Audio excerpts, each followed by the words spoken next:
Two of the top 3 seeds in the district go head-to-head tonight, seeking a trip to Saturday's district championship. As Mira Holt and the number 2 Colonel Crawford Lady Eagles clash with Annika Labaki and the 3rd-seeded Clear Fork Lady Colts. It's live and free tournament hoops taking over your smart devices anywhere the internet can be found. And guess what? It's all on the way next.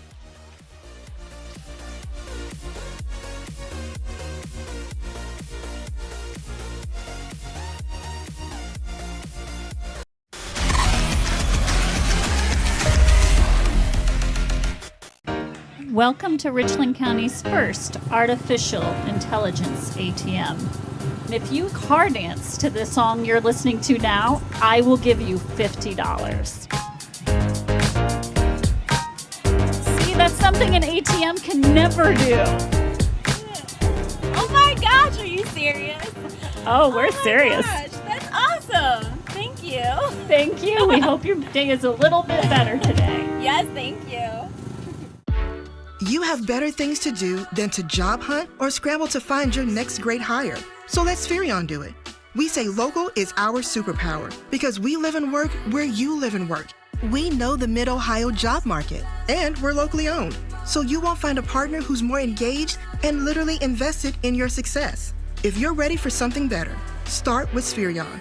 Visit us online at midohiojobs.net or call 419-747-7479.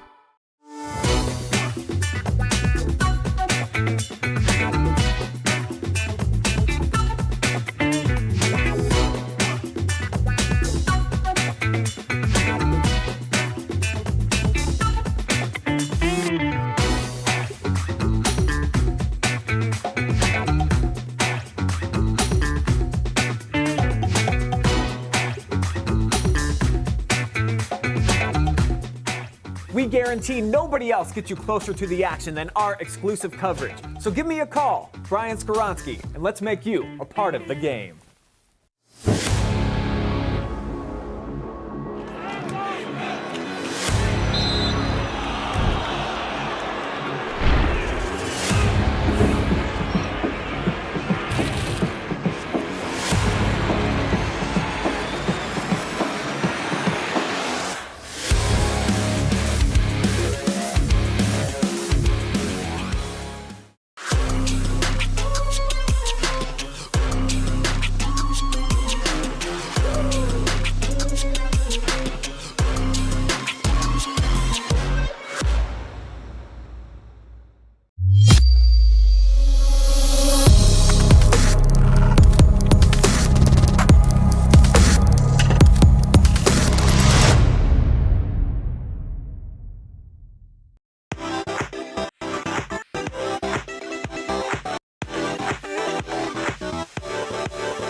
Good evening, ladies and gentlemen, boys and girls, and welcome inside the BURKHART Farm Center pregame show. Thursday night playoff basketball here on Leap Day. So also a special birthday shout out to all the adults out there who are really like in their 40s, but on paper you're only 10 years old. Congratulations, you've made it to double digits. I'm Brian Skowronski. Joe Balogh is with me. We're both full-grown men. We've been around a long time, seen a lot of basketball, and this matchup here tonight, Joe, pretty good one. We got a team in Colonel Crawford, great defensively. Team on the other side really shoots the three well. So one of two things is going to have to give here tonight for one of these squads to win. Yep, and I think you got two teams that don't necessarily have a star player. They have several star players. So I think both teams' success depends on the balance that they have, especially at the offensive end of the floor. So that's kind of interesting because it's not like you just have to stop one person in each team. I think there's a multitude of players that on each team are capable of having a big night. So that makes this an interesting matchup tonight. Let's begin first by showing you the season and what number 3 Clear Fork has done up to this point, collecting 17 wins on their way to a 3rd straight trip here to the districts. And they dropped their last 2 regular season games against West Holmes and River Valley, 2 really tight games. played really well at sectionals. I got to see him, Joe, and this is a team that sometimes they'll live and die by the three. They were definitely living a lot last week. Yeah, they're gonna shoot the three a lot. You look at they're 17-7, but you name those losses: Mansfield Senior, Shelby twice, Loudonville, River Valley twice, West Holmes. None of those 7 losses are so-called bad losses. Sure. And I think Coach Sellers purposely, with his non-league schedule, put that challenge because he's trying to get these kids to understand this is the competition you're going to face in a district game. And then if you ever get out, if you have the opportunity to get out of the district into the regional, you're going to face the athleticism of a Mansfield Senior, the skill of a Loudonville type basketball team. So I think he's done a good job preparing this team for tournament. And what a segue, Joe, a true pro now. I spoke to Scott Sellers about just that a couple of moments ago. I've got the head coach of Clear Fork, Scott Sellers, with me now. Third straight time that you're making the trip here to district. So to be that coach for this program, setting a new bar, a new standard where this is the new norm, how's that feel? It's pretty good. It feels pretty good. We discussed with them, after we won Saturday that, it's still a big deal to win a sectional title this year on our home floor. It's really cool. It's something that, you can never take for granted. The kids have come out and they've played hard this year. Over the last couple of years, we've been able to really beef up our schedule, and I think it's got us prepared to play into late February, early March. And so, it's a great feeling to be here and to be at Shelby. We're familiar with this court and this place, and it's a really cool thing. Coaches like to talk about playing your best basketball when you get into tournament time. So assess that for me and what you're seeing from the kids right now. Well, you have to. If you don't, then you lose and you're done with your season. So, I think over the last month we've been playing really solid defensively. We're shooting the ball well. We're taking care of the ball well. And as you progress in the tournament, you keep playing better and better teams. You have to do these things in order to survive and advance. And I think these are some things we've been able to do. Colonel Crawford is really known for their defense. They don't allow very many teams that get over like 35 points, so you've probably been seeing them on tape. Give me a strategy, maybe a game plan. Don't give away too much, Coach, but what are some things you're going to try to do well? No, they're really good. They lock down. They're primarily a man defensive team, very similar to us. They'll play really hard. They're not opposed to playing fast. I wouldn't say that they play fast or slow. Offensively they do good things, but I think the hallmark of the team is, a tough, physical, scrappy defensive team. Coach Bauer does an awesome job. Historically, Crawford is just that type of school, that type of community that comes out and competes, and they get on the ground and they don't sit back. And, I think our kids have played that style a lot this year against some of the teams that we played. Shelby does that, Bellevue, Marion Pleasant does that. They'll get into you. So, for us, it's something that we've seen a lot throughout the course of the year. I think we've prepared for this moment. So now we just got to come out and execute. All right, good luck to you tonight. Looking to get to his second district final in the last 3 seasons. One of the great guys in the business right there, Scott Sellers, leading one heck of a program right now. And you mentioned that there's no clear-cut, star player here in this game. But if I had to designate just one, Joe, I'm probably going to go with our player spotlight tonight, Annika Labaki, senior season. All this girl does is splash threes. She's the all-time career leader in that department. And the second half of the season, I've seen her 3 times, and 3 times only she made at least 6 threes in each of those games. Yeah, she shot it really well in the sectional final game that we saw. She is definitely a player that can really light the scoreboard up quickly. So one of the key things for Crawford is that they're going to have to make sure that she does not get off to a good start. You do not want a good shooter like her to get open looks early and make a couple baskets and really start feeling it. Yeah, she's very streaky, too. Typically, when she makes that first, another one is to come.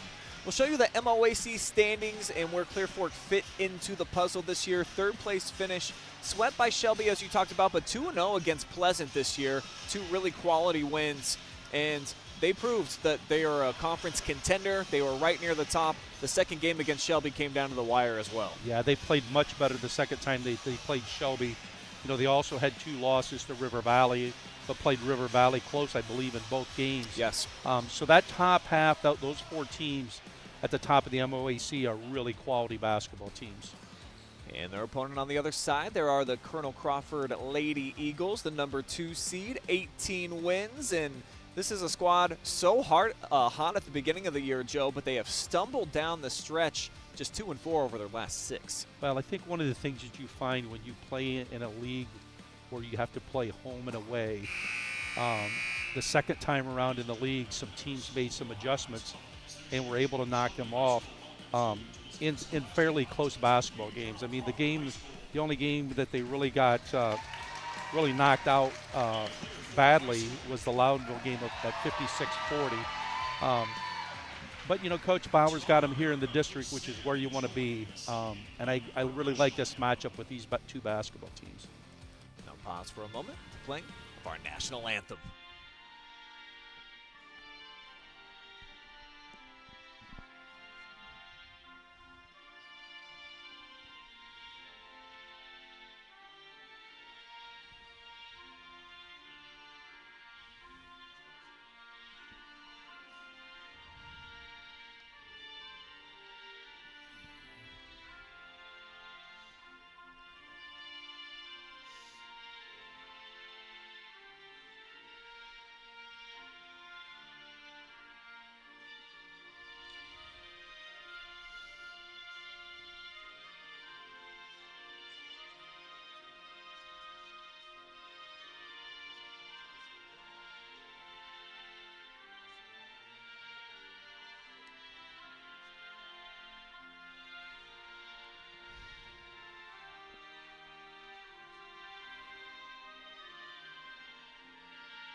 Look at the Lady Eagles. I mean, they cannot wait to get over to the bench and get this game underway here tonight. And leading the way for them all season long, our player spotlight for the Eagles, Mira Holt, 4th in the N10 in scoring this season, 5th in field goal percentage.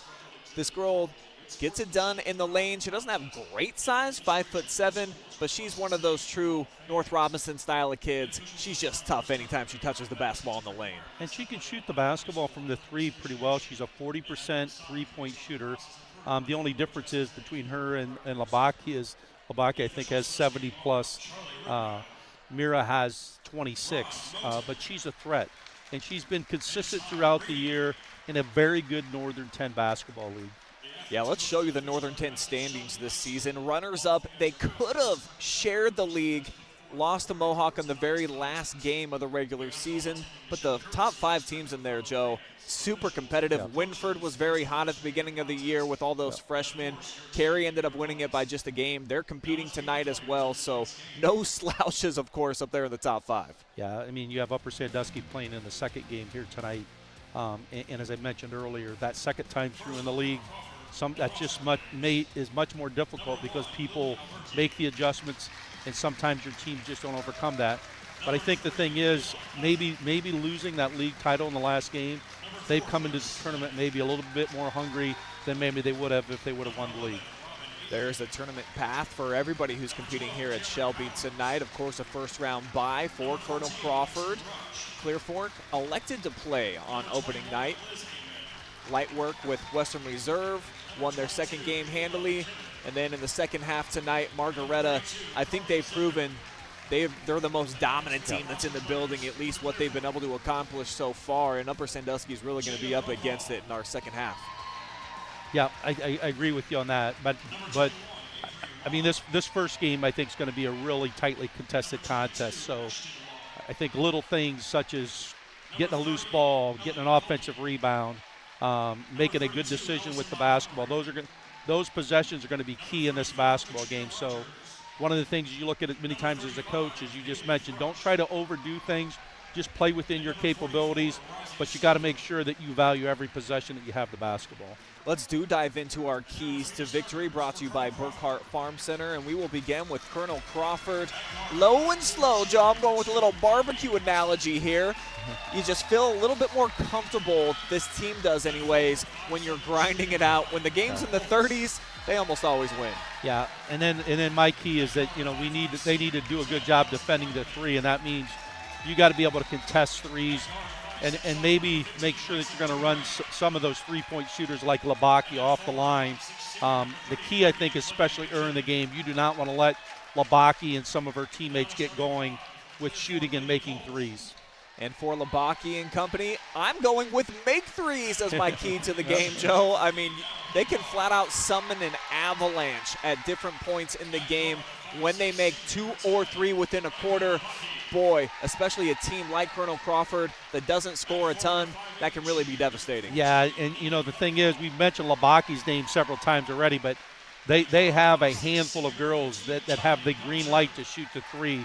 And they have several players that could step up and make several threes in this game. You know, my key is just the ability to withstand the pressure that Colonel Crawford's going to try to put on them in their half-court defense. That's going to be a key for Clear Fork's success tonight. Take a look at the starting lineups for both unit here tonight as we're just moments away from district semifinal action. Blue Ball, Labaki, Barnett will be in the backcourt, Weichel and Belcher in the front court. And then you've got Roston, Holt, Weithman, and then the McKibbins to fill out the starting lineup here for Colonel Crawford. It'll be Weichel and Holt to jump things off as we wrap up our BURKHART Farm Center pregame, and we are underway. Brinley Barnett, just a sophomore, but she's kind of the point guard, the straw that mixes things around for the Colts. And she played really well in the sectional final game that we saw against Huron. Just kind of did everything, distributed the basketball, made some shots, and then was really aggressive at the defensive end of the floor. Weichel off the screen, looking for the slip.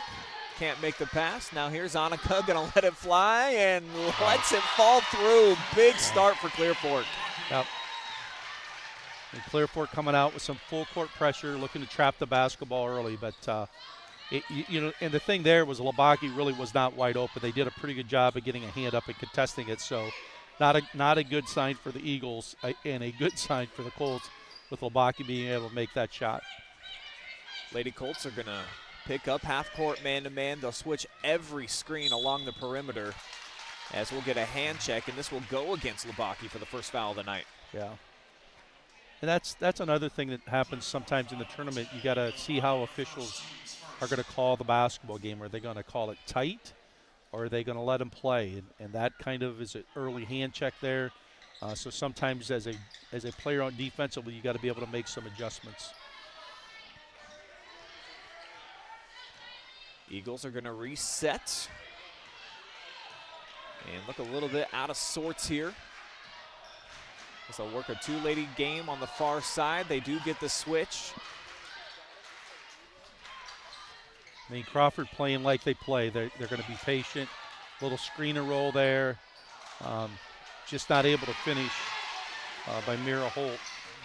But I think that's what you want if you're Colonel Crawford in terms of the possession. Took about a minute off the clock, got a nice look at the rim. They are not going to be in any kind of rush to get shots at the offensive end of the floor.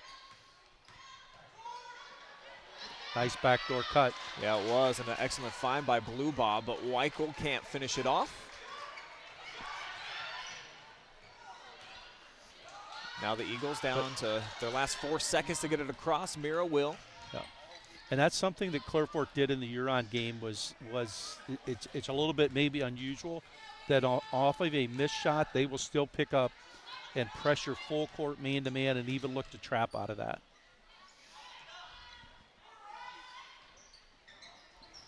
Eagles not really looking for their shot here in the early nice going. Nice drive here. But as I say that, clean look, Lexi Durr all the way to the rack. And you can see right away, even off of a made shot, Clear Fork looking to push it. And they force Labaki to take a long-range three with pressure, which is what you want to do. Another look on our Jacksonwell drilling replay. Loose ball foul against the Colts. And typical Clear Fork, you know, here within the first 2.5 minutes, they make a couple subs. Coach Sellers loves to have defensive pressure, and with how they want to play, he wants to play a lot of kids to see if he can wear down the Eagles a little bit tonight, and there they force a turnover.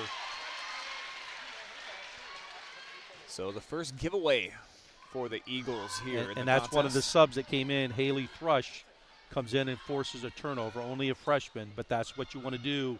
Have your players off the bench come in and make something happen. And that's usually what number 15 does on offense when Labaki checks out of the game. Both her and Weichel sitting next to Coach Sellers. But Labaki coming right back in at the next dead ball.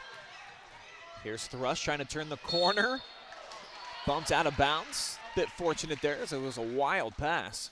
Yeah, she was a little bit out of control and maybe got bailed out a little bit by the call. But you can see there's first 2 fouls tonight have both kind of been hand checks or bumps as people have driven it to the lane. Yeah, very short rest for the 2 starters as Weichel and Labaki right back onto the floor. And that might have just been a little bit of a message that Coach Sellers or one of his assistants.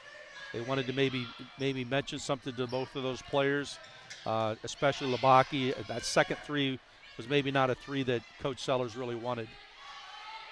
Got them spread out 5 wide right now. Looking to post up Annika. A role I don't know that I've seen her fill this year. And there's a theft taken away by Roston.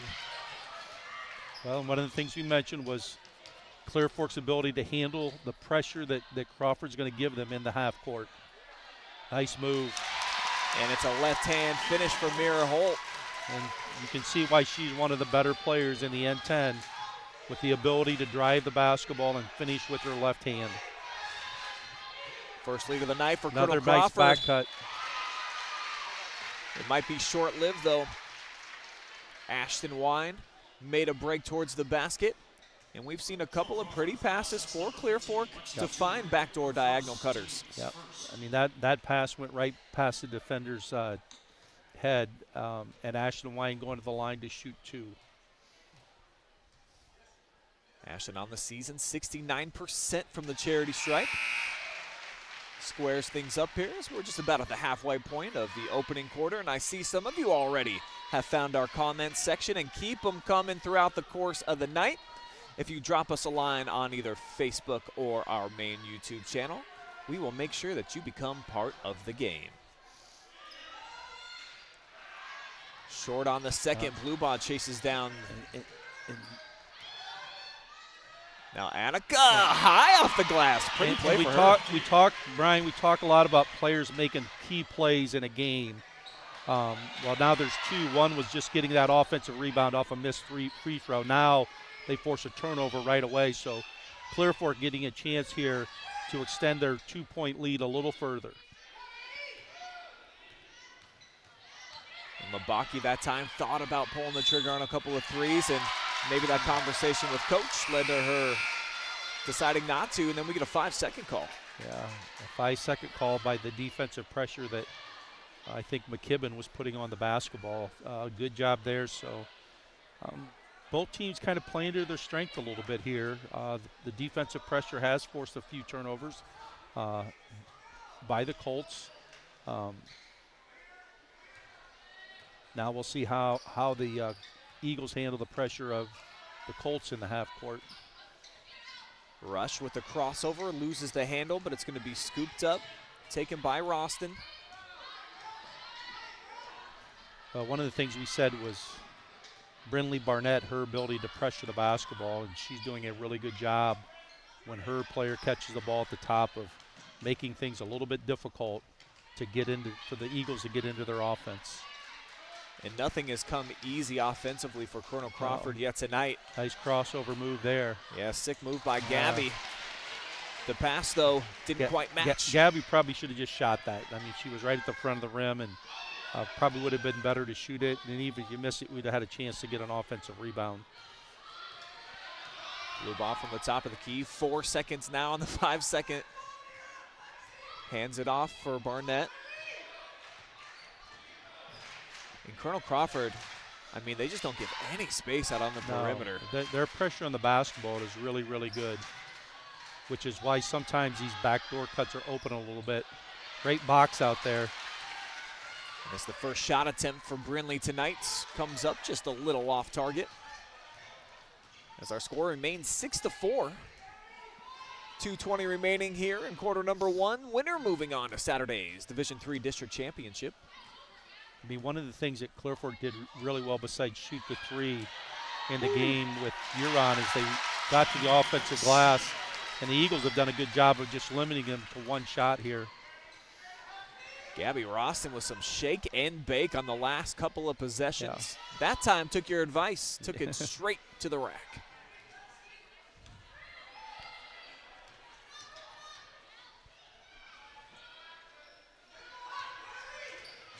Blue ball has to pitch it back out. See if Labaki tries to make a move. No team this year has found it easy getting penetration against this Colonel Crawford defense. But Belcher, that'll help from the corner. Big three. But again, not a wide open three. They did contest it. I mean, Roston's really been aggressive going to the basket here that's the third possession in a row now. Crawford making a few substitutions here with a minute 22 to go in the quarter. In kind of a special situation here, baseline out of bounds, just see what happens. Wanted to get the ball into Mira's hands, could not. Yeah, good job there by the Colts of defending baseline out of bounds and not giving an open look at all. McKibben down low's got Labaki on her hip. Annika's got a foul already in the contest. Didn't get a look though. Clear Fork making it really difficult to get the ball entered, for the Eagles to get the ball entered into their offense. Definitely credit Brinley Barnett for applying a ton of pressure up top as the scoop comes off the front of the rim, and it's one and done for the Eagles. I mean, right now the best offense for the Eagles has been their ability to get to the basket off of penetration. So 9-6 Colts here. 30 seconds to go. They're going to hold for the last shot of the quarter. Coach Bauer right now is going to be satisfied with just trying to defend this, hoping to get a stop because the Eagles are going to get the ball to start the second quarter. Mel Blue ball with the basketball. Probably let about 8 more ticks come off the clock before she goes to work. Now here she comes, 10 seconds. Oh, not big a bad play. pass. Mira read that all the way down to 5. Holt, nice spin move. Mira Holt spinning through a double team and closing out the first quarter in style. Clear Fork, though, leads by a point as we head to quarter 2.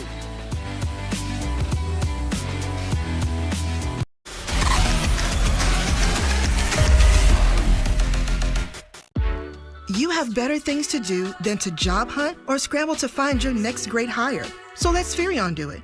We say local is our superpower because we live and work where you live and work. We know the Mid-Ohio job market, and we're locally owned. So you won't find a partner who's more engaged and literally invested in your success. If you're ready for something better, start with SPHERION. Visit us online at midohiojobs.net or call 419-747-7479.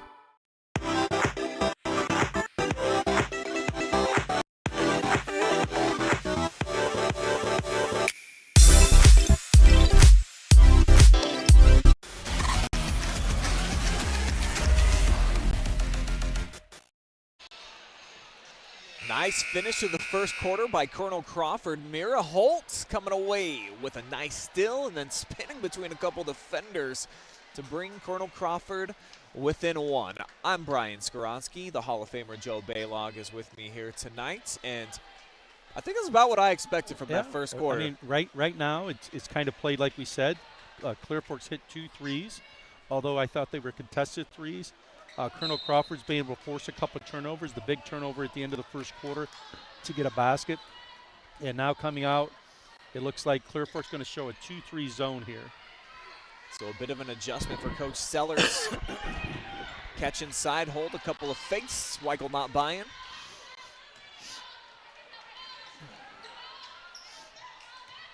Roston played great in that first quarter. Good cut in the post there. But again, Crawford is not going to force the issue against this zone. They're going to try to get the ball inside, I believe, and see what can happen if they can get some inside-out action.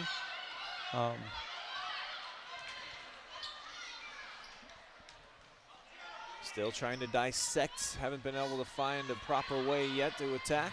Well, they put the ball inside a couple times. There's a cutter right to the middle of the zone, which is where you want to go. But again, Clear Fork does a good job of getting the ball out of the post and now forces a turnover. Off the deflection, here comes Labaki. And she'll hand off to Belcher over on the left side.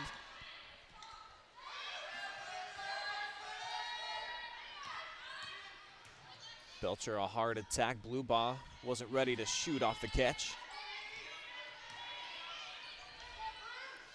I mean, Clear Fork running a little like 2-1-2 action here, which is what we typically have called kind of Princeton offense. Foul's going to go on Mira Holt. Will send Weichel to the line for her first 2 free throws of the night. And Mira was a little dumbfounded that the foul call came in. She did play straight up. Yeah. Because that's her second. Yeah, that's not good for the Eagles. So it'll be interesting to see what Coach Bauer does here. She's gonna take check her out and see. So let's see how long she's going to sit here. I'm sure it's going to depend on what happens as she's out. If the Colts are able to extend it a little bit, I would not be surprised if she gets back in the ball game. Coach Sellers going to his bench as well as Weichel takes a seat in favor of Ashton Wine. Got a deep bench. Clear Fork, they'll usually play about 10 girls. Yeah, and that's when you play pressure defense like they do. They're hoping that they can get a 2 or 3 minute spurt with that defensive pressure. As Whiteman. And that was a good look by Allison Whiteman. An open 3, just not able to make it. So 11-8 Colts here. Chance to extend the 3-point lead with Mira Holt on the bench. Offense has been slow, methodical for Clear Fork. The help side for the Eagles, I mean, it just stands out. You see it.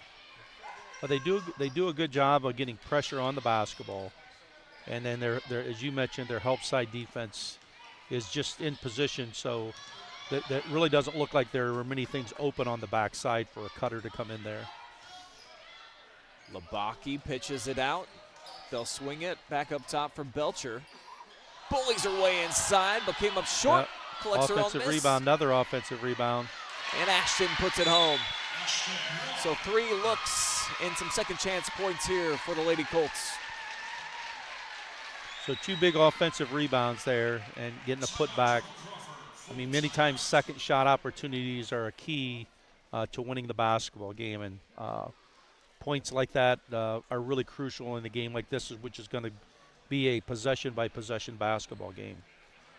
So it's a Baker's Pizza timeout and a 4-0 spurt to kick off the second quarter here for Clear Fork. Reminder that this is the first of 2 games that we're going to have here at Shelby tonight. We'll have the second half of this district semifinal for you. Upper Sandusky, the number 4 seed, will be taking on Margaretta, the top dogs here in the district. Looking forward to that one. And 8 total games that we're covering tonight. Travis Barty's up at Willard as well. He's got your double dose of Division IV district semifinals.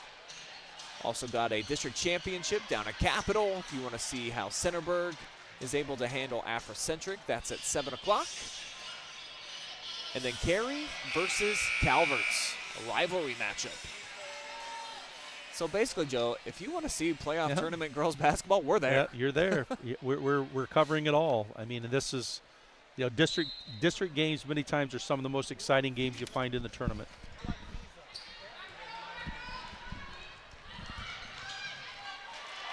Ball's loose right into the hands of Bluebaugh.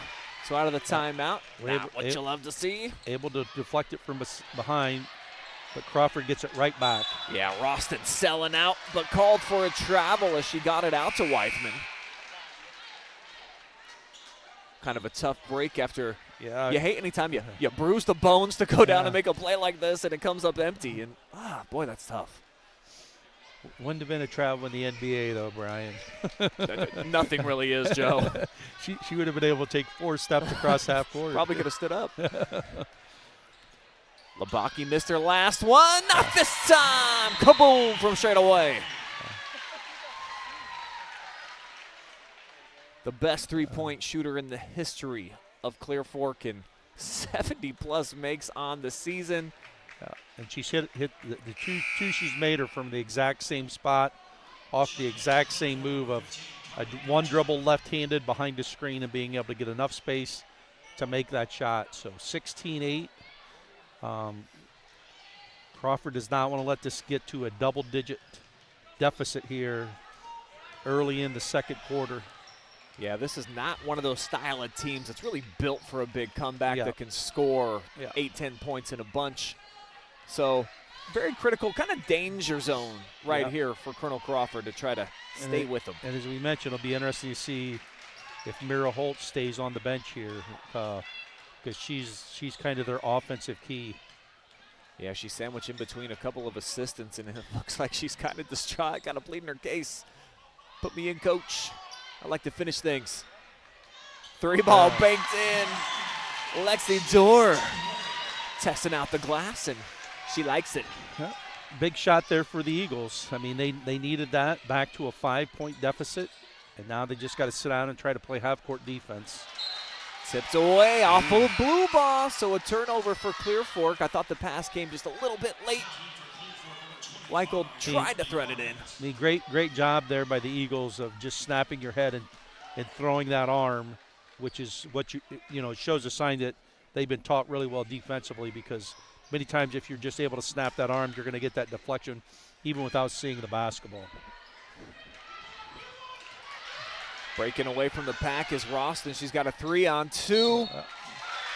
And Weichel stood her ground, tried to Euro step around her, didn't flinch. Draws the foul anyways.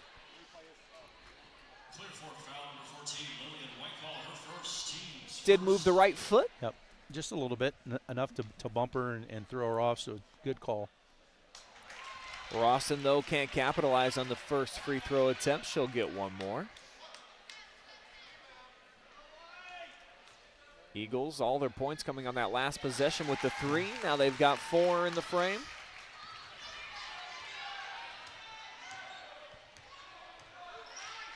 And a nice response for them after falling behind by 8.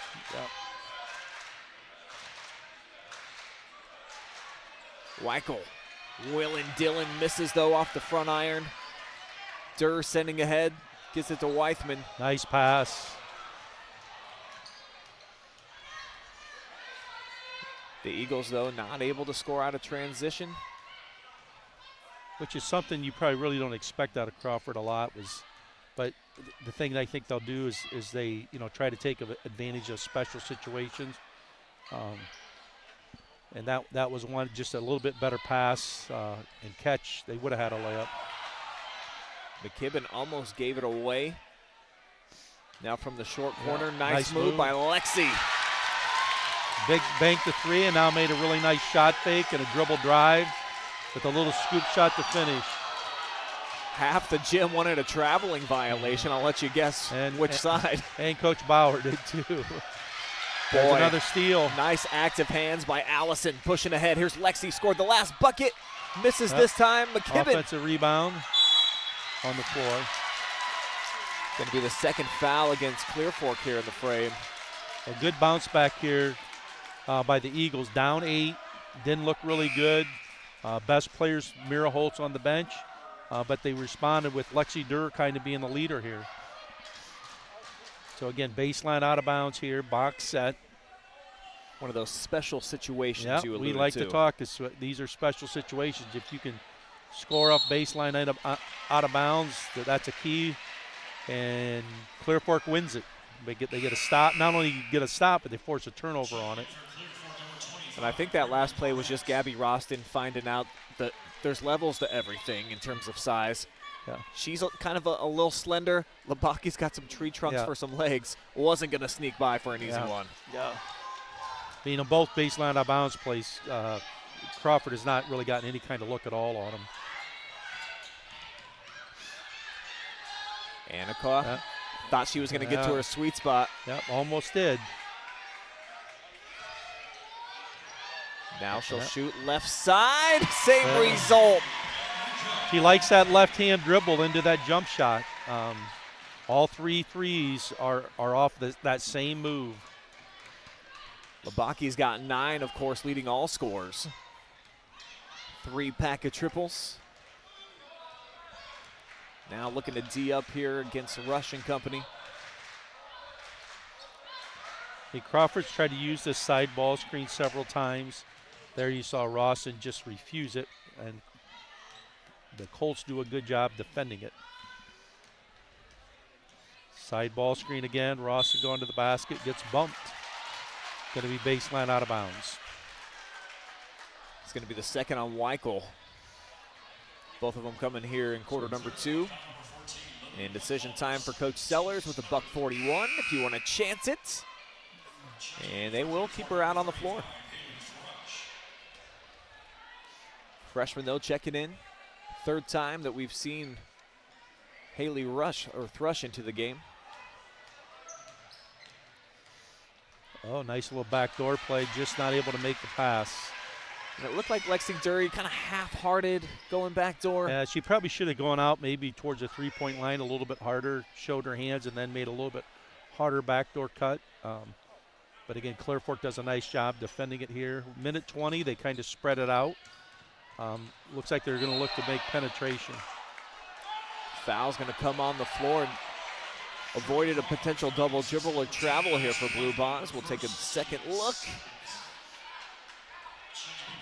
Referee said the foul forced her to kind of lob the ball over from her right to her left hand.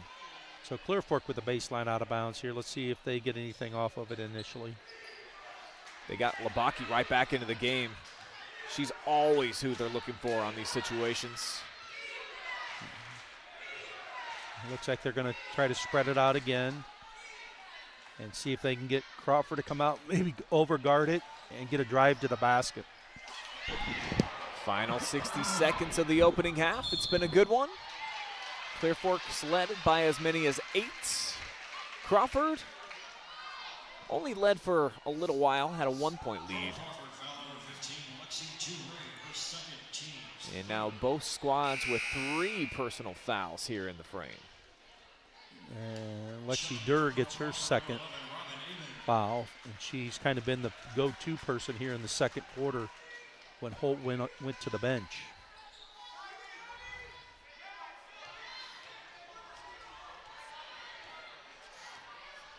A lot of time has come off the clock for this possession, about 40 seconds. Yeah, I think they got it at about a minute 20. And right now it looks like they will take the last shot unless they get something wide open driving to the basket.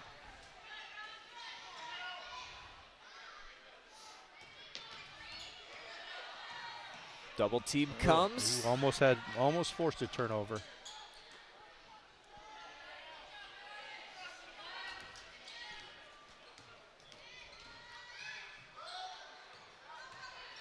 Weichel into the lane, will put it up. Now the Eagles a chance for the final shot, down to 5 seconds. Here comes really Ralston. pushing it. Nice little shot fake. Open look from the foul line, comes up short for Ehrman, and that is how the first half will end. Clear Fork out in front by 5 as they head into the halftime locker rooms.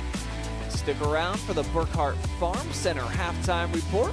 We'll give you all the stats that you need to know from the first half. Joe and I will give you some analysis, plus we'll get you all set for quarter number 3. You're enjoying live and free playoff hoops right here on OH Report.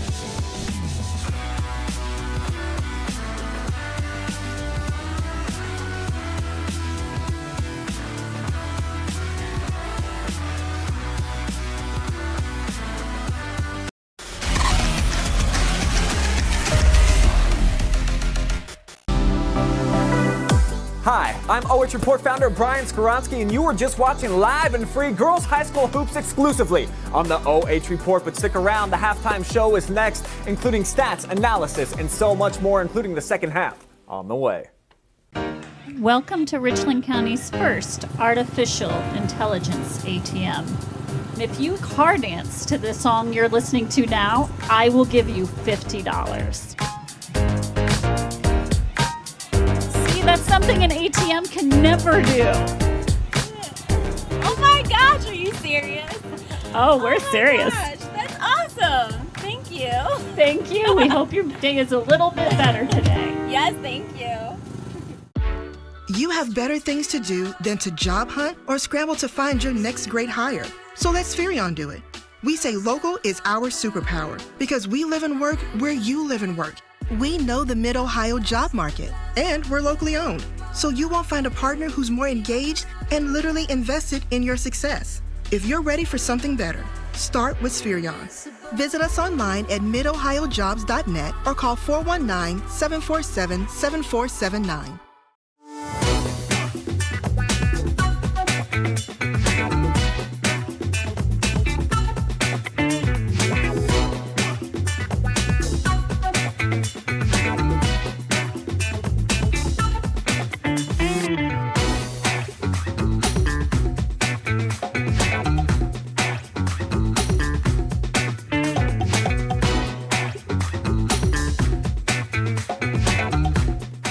We guarantee nobody else gets you closer to the action than our exclusive coverage. So give me a call, Brian Skowronski, and let's make you a part of the game.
Enjoying playoff girls basketball absolutely free of charge and always live here on the OH Report because of contributions by our unbelievable sponsors.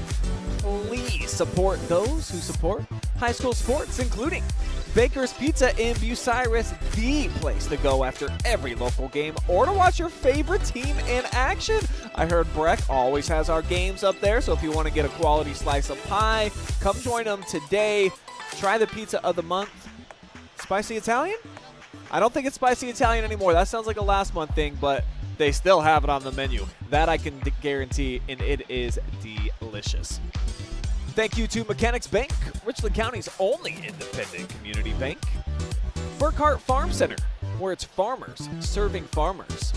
Jackson Well Services, they do all the best work in and around the area. If you need a well dug out, if you need one put in, or if you just need it serviced, hit up my guy Chase over at Jackson Well Services. Buckeye Horizon. Tonight's broadcast definitely presented by our guys over there at Buckeye Horizon Heating, Cooling, and Plumbing, your local trained comfort specialists. First Federal Community Bank. Banking locally just got a little bit easier. And SPHERION Mid-Ohio. Let them help you build the career that you want or the awesome team that you want. They build relationships with you so they can understand what you need and get it for you fast. And the special pizza at Baker's right now is the Detroit pizza. So if you want about 4 inches thick on your slice of pie, hit up Baker's, get delivery, watch the game at home tonight. We'll be right back with your BURKHART Farm Center halftime reports. Stay with us.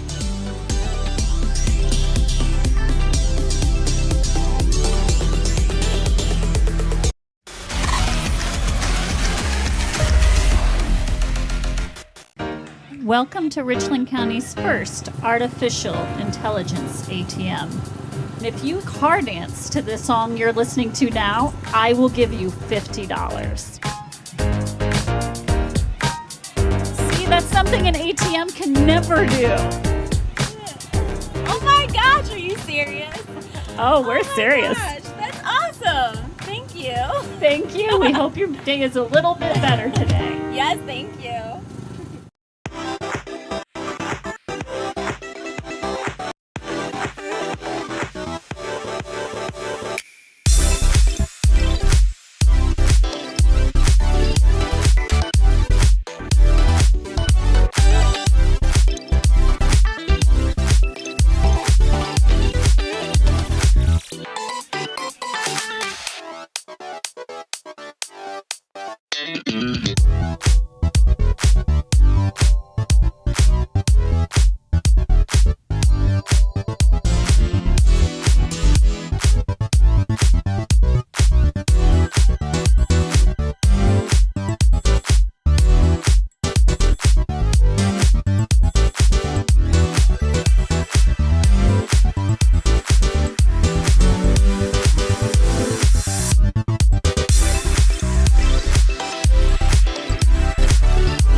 It's halftime here at Shelby as we welcome you back for your BURKHART Farm Center halftime show, where it is farmers serving farmers, and right now Clear Fork serving up Colonel Crawford a 19-14 count after 2 quarters of play. I'm Brian Skowronski. Joe Balogh is with me for this one here tonight.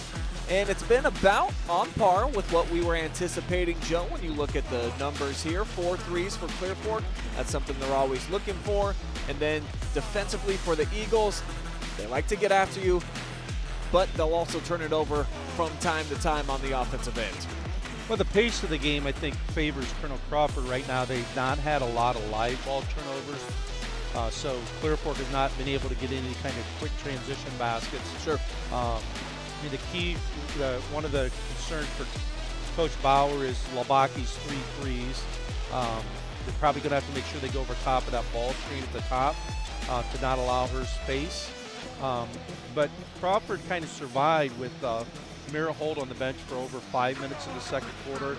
And then even Lexi Duru, I think, scored 5 points in that second quarter, was on the bench for the last minute 20. So Coach Bauer's got to be pleased that, you know, they're only at a 5-point deficit. But I think many times when we were in the locker room at halftime, we talked about this first 3 minutes being really important. And I think that's going to play out tonight also. So it's going to be Clear Fork basketball. You know, with Coach Sellers, I've used this term a lot. He's looking for a score, a stop, and a score. And now you got this close to a 10-point game. If you're Coach Bauer, you're looking to get a stop, a score, and another stop. And now you have the ball back with a chance, you know, get it to a 1 or a 2-point game.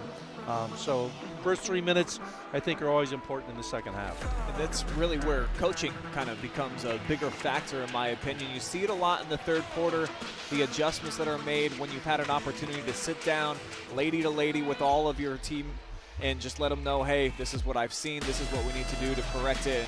I don't know what you do to slow down a lady like Annika Labaki, 3 of 5 from downtown right now. You just can't really give much help off of her at all.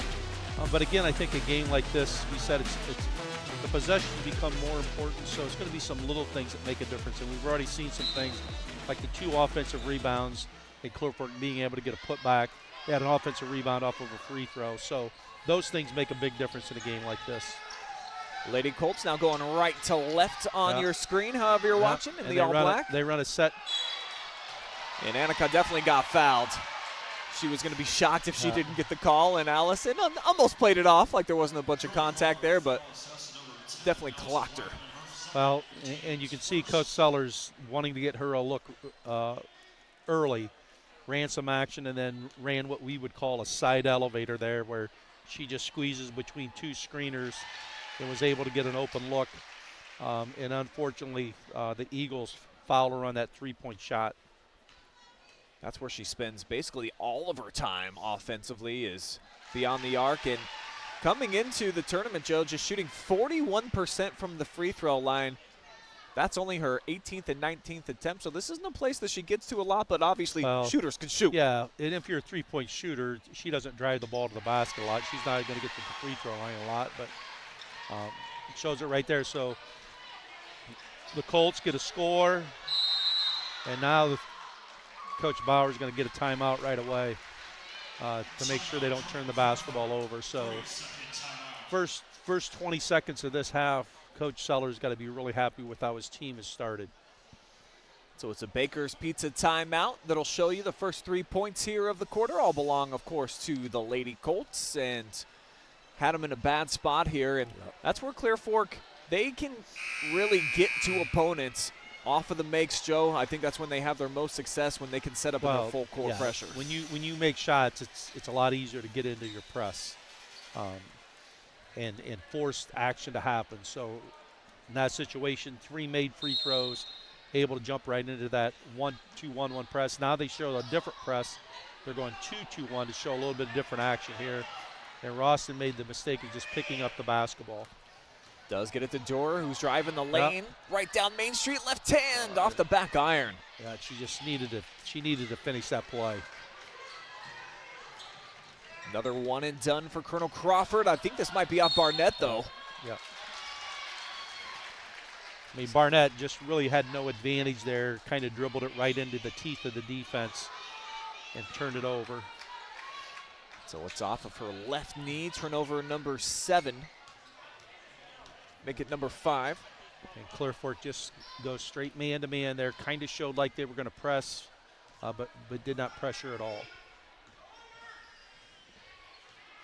Roston a bit indecisive about what to do with that Mira Holt screen.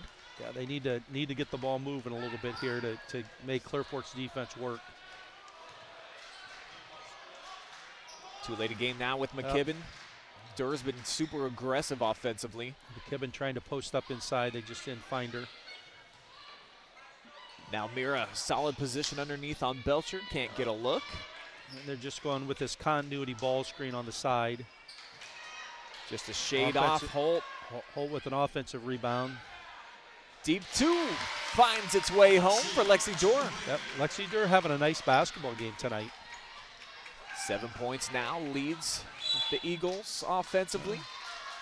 As Coach Sellers now wants to take a Baker's Pizza timeout, just a 30. But the understanding, Brian, is we've already seen that both coaches are understanding the importance of possessions. Colonel Crawford gets trapped in the deep corner. Coach Bauer calls a timeout so they don't turn it over. There, Annika Labaki kind of dribbling it, turning her back, getting trapped. Coach Sellers calls a timeout to prevent that turnover. So both coaches understand the importance of possessions in this basketball game. Or maybe Coach Sellers just heard that it's the Baker's Pizza timeout, and I was talking about the Detroit-style pizza. Thought maybe one was coming out. I'm not sure, Joe. A little confusion on our end. You're making me hungry already here, man. Brian. Come on. We got a doubleheader, buddy. Maybe we can have one. What do they call it? Uber Eats bring it over. There we go. Get staked at the concessions or something. Looks like we're going to get another look for Clear Fork. Mel came up a little firm with the shot attempt, but last touch by the Eagles. And both teams have done a good job so far of defending baseline out of bounds plays. Let's see how the Eagles do on this one. A little duck in. Nice patience for Weichel. That was a good play. Weichel with a nice duck in, just unable to finish the shot inside. Durr looking for her shot. Bottoms up from long range. As we said, Lexi Durr was big in the second quarter and has come out here in the third. And Big Ben has stepped up big also. Already doubling her season average in double figures with 10. Weichel again looking for hers. Well defended by Holt. And a smart move by Weichel there, probably to go right at Holt to see if they could get her third. But Holt does a really good job of just playing straight up and not fouling on that drive. Belcher applying the pressure on Roston. Same spot. She just knocked down the three. This time Lexi. Baseline drive. Yep. And Weichel picks up her third there, Joe. So that's big also. So Durr really stepping up and playing well here in the third quarter. Chance to add to her 10 points.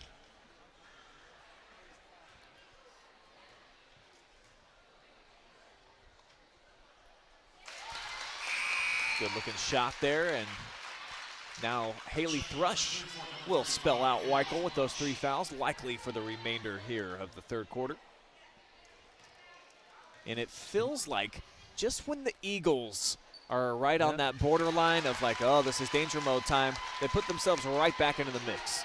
And you know, and Lexi Durr is only a sophomore, Brian, so this is huge for her confidence, not only in this game but in future games down the road here if they win, and also as you prepare for the next season.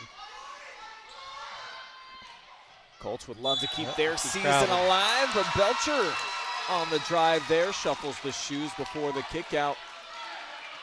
So one of the keys we talked about was the ability of Colonel Crawford to pressure the basketball in the half court.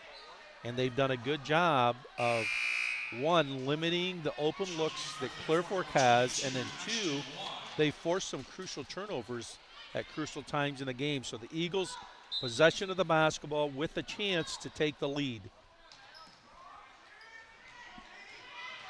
Roston with the blow by, gets by Ashton Wine, who just came in off the bench. And Gabby Roston, you know, Brian, has done a pretty good job tonight of being a handle that on-the-ball pressure. But how about this for Mira Holt? Count it. Another opportunity coming at the line as the Eagles seize command of the lead. We talked about the start of the third quarter. In the first 2 possessions, Coach Sellers really had to like. But since that timeout that that Crawford took within 20 seconds of the game, of the half, Crawford's kind of really won the next 3 minutes here. That's why they've got a 2-point cushion. As after allowing Clear Fork those 3 points to start it, Colts have not scored since. Yeah, and Mira Holt almost stepped into the passing lane there to get a steal. So it's a 10-0 run right now for Colonel Crawford. Belcher turned it over again. Second straight possession. And Gabby Roston pushing it up the floor. Yeah, she's the one player that really has a lot of pace behind her game. Thrush going to pick up the personal foul, the freshman with a reach-in. But, you know, I think you mentioned this earlier, Brian, that Gabby, physically not the biggest or strongest girl, but she's done a pretty good job of being able to handle the contact that sometimes Clear Fork has done when she's been handling the basketball. So a credit to her right now that she's been able to do that here for the first 2.5 quarters. Yeah, listed at 5'2", but maybe $120 out there, Joe. But boy, she plays way bigger than her frame. Yeah, got some toughness to her, which is what you like in your point guard. And Crawford running this ball screen continuity where they get it to the wing and then run right into a side ball screen. Rawson has a poked way into the corner, gets trapped over there. Does get it out, bodies hit the deck.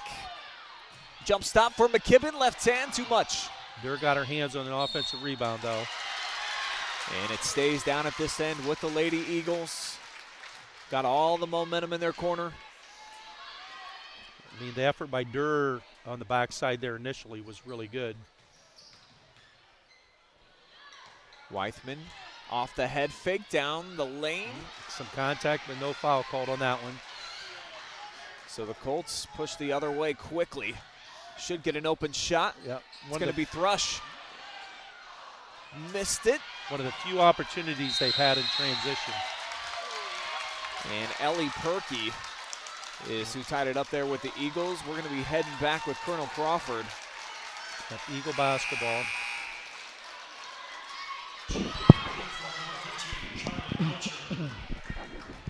And Belcher is back in. Labaki checking out for the moment. Double team, they'll get it to Lexi.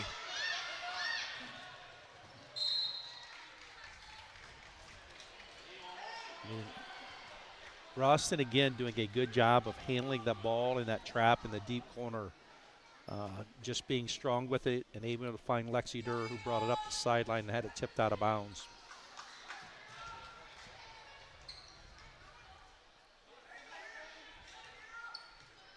Down to 3 minutes remaining here in quarter number 3. District semifinal action from Shelby. Whiteman with the drive, nice pass to Holt. Clean setup, and Mira waiting for it, knew what to do with it. 12-0 spurt now for the Eagles, and it's a Baker's Pizza timeout taken by Coach Sellers. And Clear Fork right now on the offensive side of things, Joe, I mean, they're in about a 5-minute drought. Yes. And one of the things, you know, that Clear Fork's kind of lived on during the year, at least, you know, that we've seen, especially against Huron, was the ability to play a little bit faster and get some shots out of transition. And tonight, they've not really, I mean, I think here in the third quarter is one of the few opportunities where they had an open three in the corner in transition. So the big emphasis that probably Coach Bowers had this week is we can't give up transition baskets, and they haven't. And they haven't turned the ball over to allow that pace to speed up either. So, again, when your team like Clear Fork, though, that spurt can happen at any time with the pressure that they put on. That's a great point there.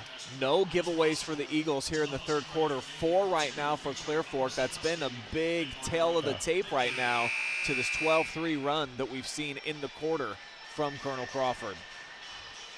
So it'll be interesting. Let's see what they come out and run. They started the third quarter where they ran Labaki through that, what we call that side elevator. So let's see if they run something for Labaki here to try to get her an open look off maybe some kind of double screen or some screening action. It'll be Barnett initiating the possession. You're going to run a flare screen for her. Nice job. Crawford just switched it, and Gabby Rawson went out, and now Gabby Rawson gets her hands on it and forces a steal. Here's Lexi looking to go end-to-end. does. Strong move inside. She's having an outstanding game, Brian. Well, Labaki, though, the ultimate eraser. Well, we talked about getting back in defensive transition, and off of a made basket, Clear Fork does not hesitate, pushes the ball up, and Annika Labaki shows why she's one of the better players in the area this year. Labaki's got 15 points. All of them basically have come from long range. She had the 3 free throws that she made. Clean look. Lexi can't match at the other end. Well, Labaki was face guarding Holt, and then Durr's defenders switched out to give help, and Durr was left wide open. And lucky for the Colts that they missed that 3. See, it was a little bit of a pinball action there off a couple of shoes for Eagles players. So Clear Fork keeps the basketball, been outscored by 8 here in the third. Chance to try to tie things up if they knock down a 3. Instead, it'll be a 2 from Bluebaugh. Fading away from the basket, Barnett keeps the possession alive. And that's one of the players for Clear Fork that's been a little bit quiet tonight is Mel Bluebaugh. You know, she was outstanding against Huron, but has not really been a factor here tonight in this basketball game so far. Belcher with 2 more. She's got 5. And it's down to just a 1-point game as we're down to 1 minute to play before fourth quarter action. And the intensity, the environment here in the building certainly starting to pick up with every passing second. As Allison Weithman is called for a traveling violation at the top of the key. First turnover by Colonel Crawford here in the second half. So, be interesting here to see what Coach Sellers does. We have 49 seconds to go in the third quarter, and trailing by 1. Will they go for the last shot of the quarter?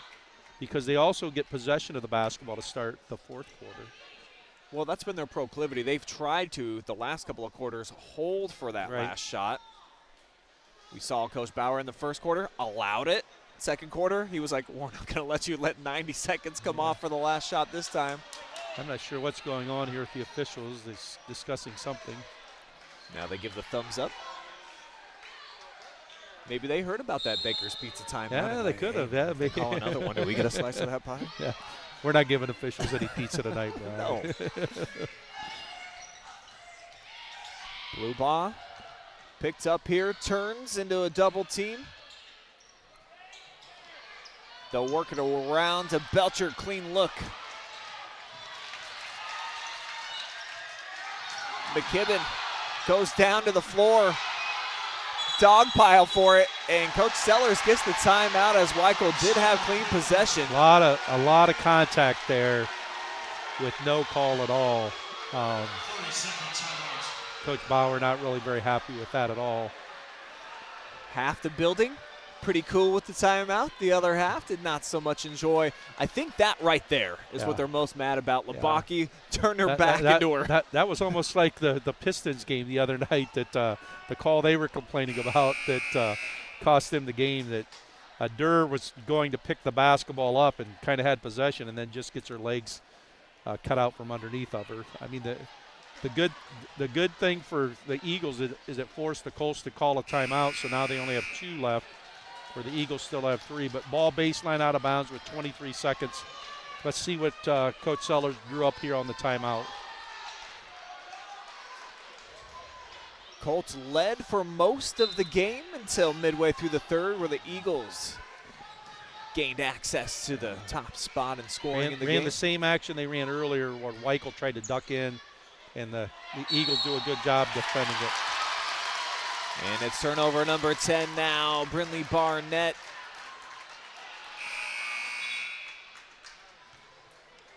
Colonel Crawford will have an opportunity for the final look as Mira Holt gets back in.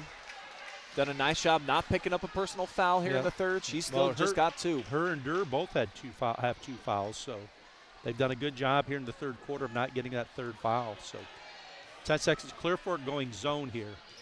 2-3 zone. And Durr gets an open look. Doesn't go. Offensive rebound, Gabby Roston. And that puts a seal on the third quarter. We are headed to money time, folks. Just a 1-point game here at Shelby.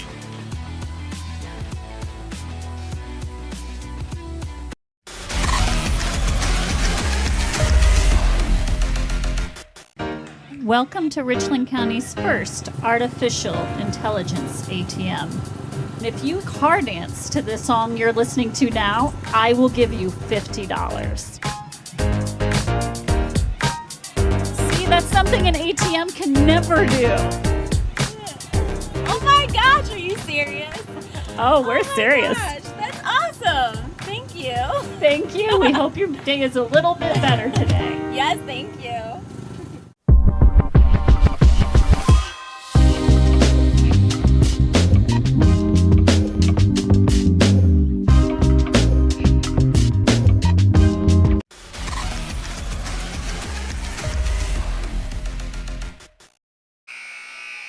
A little bit of everybody here in the crowd tonight to take in this Division III District Semifinal. How about the boys' side for Galleon? Tyler Sanders, members of his staff, Spencer Harley, one of my old students over at Crestline here in the building. And they are taking in a great contest. Money time has arrived here at Shelby. It's a 1-point game, Clear Fork trailing. They've got the basketball on Brian Skowronski. Joe Balogh is with me, winner here tonight. Moving into Saturday's final, and Michael with her favorite move. Finally, nice. She's been looking for it. Nice little action there. Clear Fork has done a good job coming out of the start of a quarter of running good offensive action there, and they get Weichel right where they needed to for her sweet spot in that little right-hand hook shot. Lillian's been held in check. That's just her second made basket. Actually, it's her first. Her other points coming off of free throws. So Clear Fork takes the lead here to start the fourth. Roston had to pick up her bounce.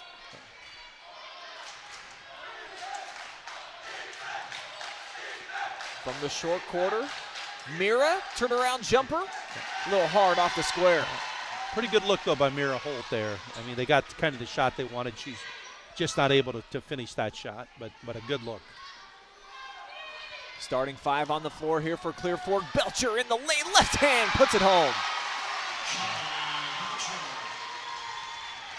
Kylie's done well tonight with her opportunities to finish them off. So has Lexi. Almost got her pocket picked. There with a nice pass. But McKibben gets chased out of the lane. Two-lady game here on this near side. We'll see if we get a switch.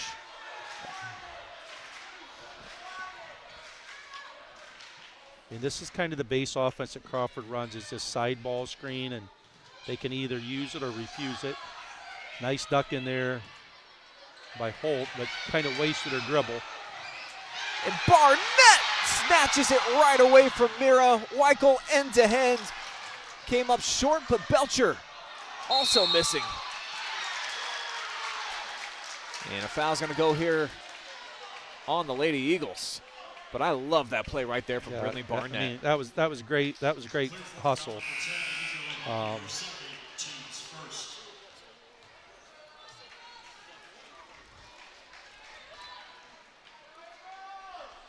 Actually, what was the call? I'm sorry. I thought that we had a foul against Colonel Crawford. It was over the back call, I believe, on the Colts. Sure was. It's going to be the first on Clear Fork. First foul on either team here in the fourth. Of course, new rules, 5 fouls per quarter. Gets you to the free throw line. No 1-and-1 down the stretch.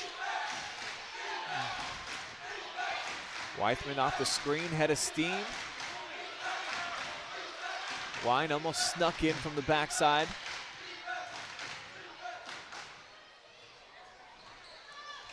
Kibben hasn't really looked for her shot tonight. No. Not a high-scoring volume player. Nice pass to Holt on the backside. Just not able to get on balance, though. So it's a bit of a shaky start offensively for the Eagles. Have not scored yet in the fourth. What do we got here? A charge. I think Weithman stepped in and takes the charge here. That's a big play. Yep. They'll go on Mel Bluebaugh, who's going to check out. She's a little bit rattled. Yeah, she might have hit her. She might have knocked her head a little bit, Weithman, but playing really, really hard here.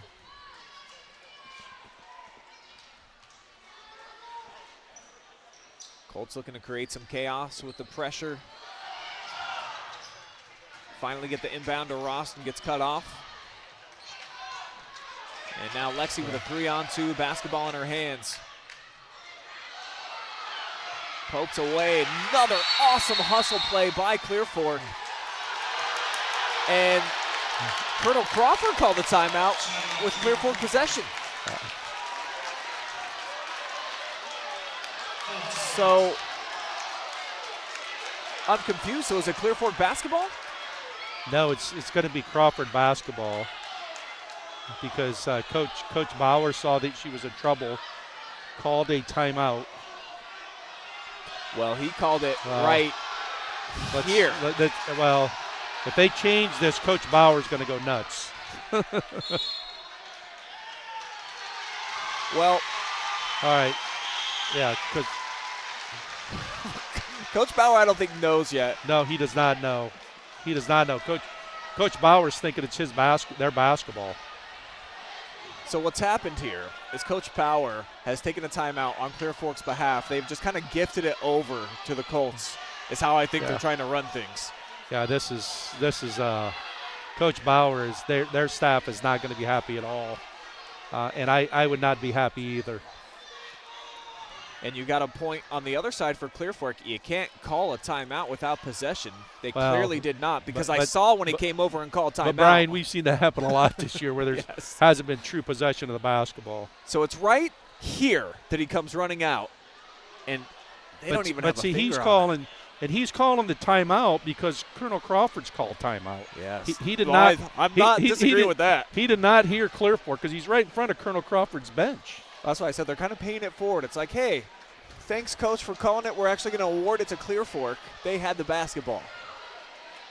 But they need to get the timeout straight on the scoreboard then, though, too, because if they give the timeout to Clear Fork only has one timeout left, I believe.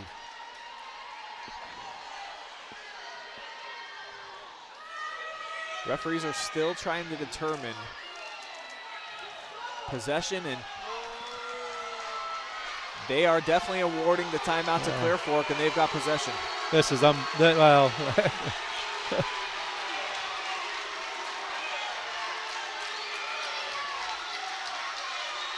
I mean, if you show the replay, the official that called the timeout heard Colonel Crawford call timeout. Without question. And so there's no way that Clear Fork called timeout. But the big thing is they got to get it straight while they're getting it straight now. But Coach Bauer cannot be happy with that at all. Still a long way to go. Yeah. Obviously, every play has impact, but the Eagles can play their way out of this one. 3 on the way. Too much. Belcher inside. Tangled. And jump ball. Possession arrow going the other way.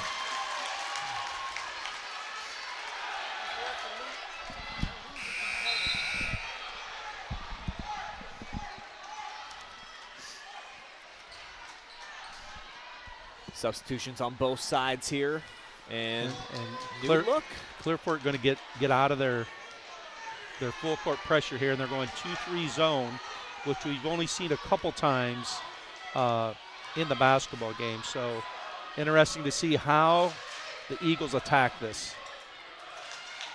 Get a skid pass, Wythman in the corner. That's only their 3rd turnover here in the second half, so the chess match pays off for Clear Fork. Wythman just not able to catch that pass. Turnovers now 10 for Clear Fork, 11 for Colonel Crawford. It's been pretty clean in that regard. Nice defense there. McKibben knocks it out of bounds. Blue ball wanted to thread the needle inside for Lillian. I mean, the ball pressure that the Eagles have put on the Colts tonight has been pretty good. They've had a lot of deflections. And that's what you want, disrupt them a little bit with the ball handler. Nice move. Belcher got in tight, overshot everything. And the Eagles looking to get out and run. Gabby Rawson again, looking to get them in their offense. And you would expect that Crawford's going to go into that little side ball screen action here. Running something a little bit different here, a little flare. And now they're getting into what we would call flex action. There's Mira Holt. Nice shot fake. Pulls up from the elbow. Just not able to score it. McKibben tracks it down. Another gets it to Mira from downtown. Just that a little one short Well. again. 2 good looks by Mira Holt there. You can't dispute those shots at all. The Eagles, though, have gone 4.5 minutes without scoring here in the final frame. And now the Colts are going to spread it out a little bit. They turned it over. Weichman read it. But she lost the handle, so she re-gives it. Back and forth we go.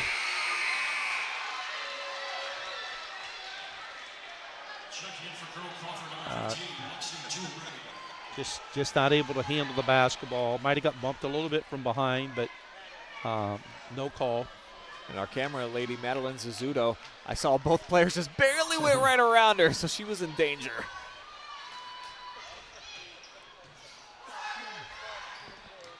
Blue ball off the screen, sets up Labaki, pulls the thread, misses. Yep, good box out there by the Eagles. Three defenders, all with the body to check out. Coach Bauer barking out a half-court set he'd like to see his squad get into.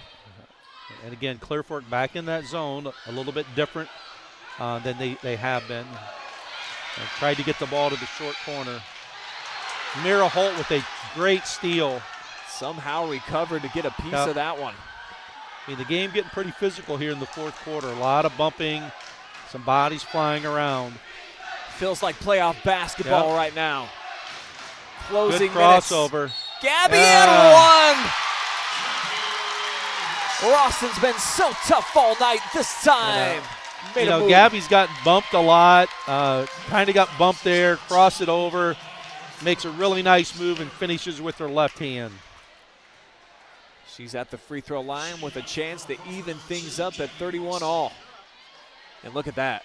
Nice big deep breath. Yep. Trying to relax. I mean, I don't think she's come out of the basketball game tonight.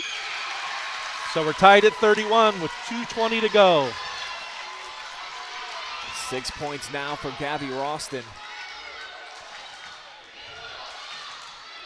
Clear Fork gone cold a bit offensively. Yep.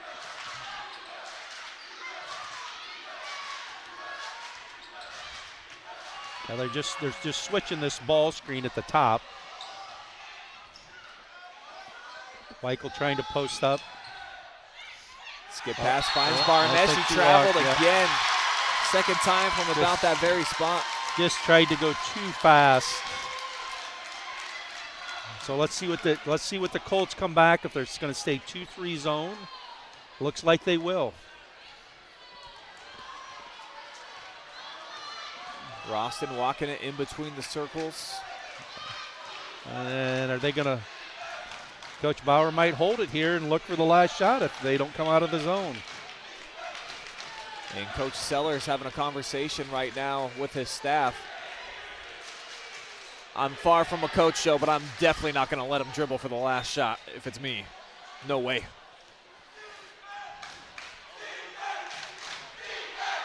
Now blue ball will come out and apply some pressure as it forces Clear Fork now to switch to man-to-man. So Clear Fork matches up man-to-man. Roston had to pick up the bounce. We'll get a timeout. A Baker's Pizza timeout taken by Colonel Crawford. And it'll be a full timeout. So the strategy of tournament play here, Brian, they go back to their 2-3 zone, and Crawford's going to decide, hey, we're going to hold this thing. If you're going to stay in 2-3 zone, we're going to hold it, get the last shot. Coach Sellers makes the adjustment, comes out in aggressive man-to-man, forces Gabby Roston to pick up her dribble, and then the Eagles have to call a timeout. So let's see what Coach Bauer draws up coming out of this timeout. You got to love it as a former coach to see the back and forth. One guy moves a pawn, you slide the bishop over this way. It just feels like it's all playing out as it should. And as expected, low-scoring game here and coming down to the wire. Yeah. See, we got Grant Spencer chiming in. Not pleased with the officiating crew, but I think they've done a pretty good job, minus the little timeout fiasco. Yeah, the timeout fiasco was not real good. I mean, that one could be disputed quite a bit because there was no way Clear Fork called a timeout on that one.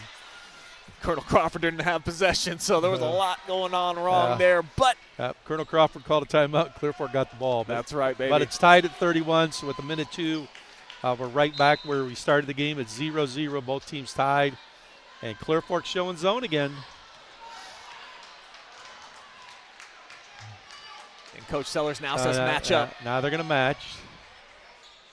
So playing a little bit of a decoy there. I would think you're going to look at Durr or Holt to get a shot here. So Durr just handling it at the top against Weichel. And right now Durr probably has a little bit more quickness maybe going against Weichel. So that might be what they do, is just let her handle it and clear it out and let her go one-on-one here. Half minute coming off the clock right now for Colonel Crawford, down to 20. There's no count because the defensive pressure. I mean, Weichel doesn't want to get too close because I think Durr's got the quickness, especially with her right hand, that she can beat her to the basket. So here comes the set. And now Clear Fork. Now they jump back in zone. 2-3. Down to 6 seconds. Lexi hands off a whole crowd over here on the right side. Mira gets her shot blocked. Blue bar. A big chunk. I mean, some interesting defense there by Coach Sellers. Started 2-3, went man, and then when it looked like they were going to go what we call 1-4 low with Durr going against Weichel, they jumped right back into the 2-3 zone. So 0.5, you still can catch it and shoot it. So something just barely. quick. Yeah, just barely. So if you're Clear Fork, you really want to make sure you allow nothing coming to the basket in the lane. You got to force the ball to be caught on the perimeter, and then just make sure, number one, you don't foul the shooter here. You know, if you're the Eagles, you're probably looking at some kind of what we would call screen the screener action and see if you can get somebody coming off of a screen, and if they cover that person or switch it, you're looking at the screener rolling back to the basket. So interesting to see what kind of shot that the Eagles might get here with 0.5 seconds to go. Whatever it is, it's going to have to be really quick. If you're going to catch before you shoot, it's going to have to come in a jiffy, as there are the Lady Rams of Upper Sandusky in the house. They'll be part of the second game here tonight, but will we have extra time here? Eagles with a chance to win it at the buzzer. Looks like this could just be a quick lob here out of this stack. They've got Mira in the middle, and she can't get off a shot, so we are headed to overtime, folks. All knotted up at 31 apiece. Stick around. We'll be back. 4 more minutes on the clock when we return.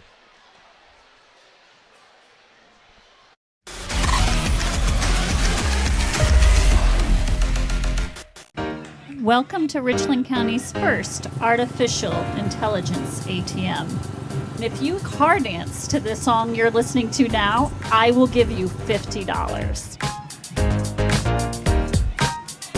See, that's something an ATM can never do. Oh my gosh, are you serious? Oh, we're serious. Gosh, that's awesome. Thank you. Thank you. We hope your day is a little bit better today. Yes, thank you.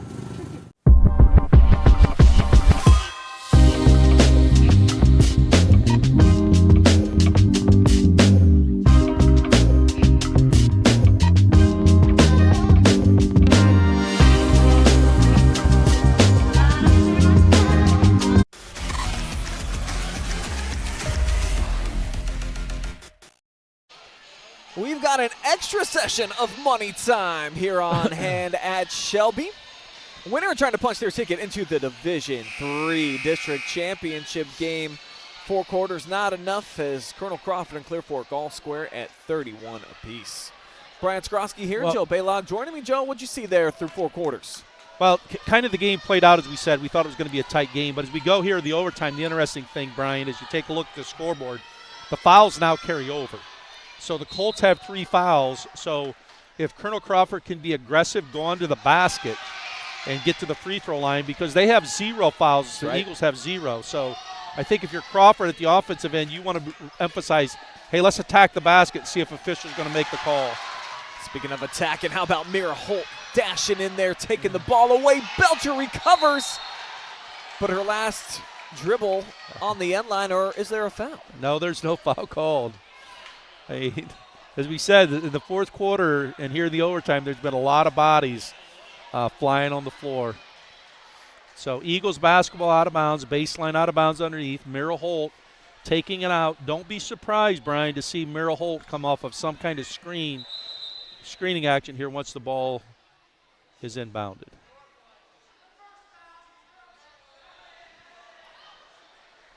So here comes Mira.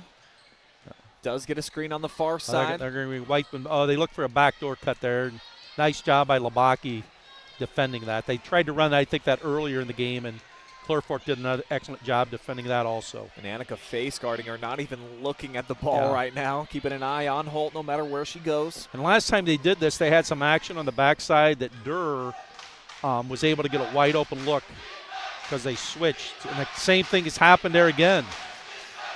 Goes Durr down the lane, fouled, and that's the last one to give for Clear Fork. Well, she's going to the line to shoot too.